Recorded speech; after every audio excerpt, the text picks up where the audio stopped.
Құрметті менің қымбаттыларым, көптен күткен ұлы той әз Наурыз мерекесі құтты болсын. Аспанымыз ашық, еліміз аман, жұртымыз тыныш болып, ұлыс оң, ақ мол болсын.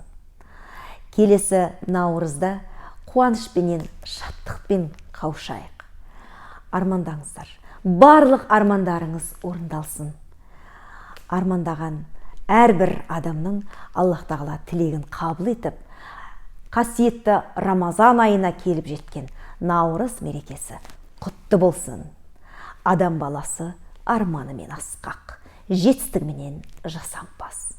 Адамдыққа тек адалдығымен абыройлы. Жаратушымыз адам баласына тағдырын таңдап беретіндей көрініп тұрады. Биліктіге құрмет керек, саудагерге ақша керек, ал шаруаға жер керек. Біздерге, әйелдерге бүкіл әлем керек. Біздің әлем ақ әлем, біздің әлем бақ әлем, біздің әлем гүл әлем. Наурыз мерекесі құтты болсын.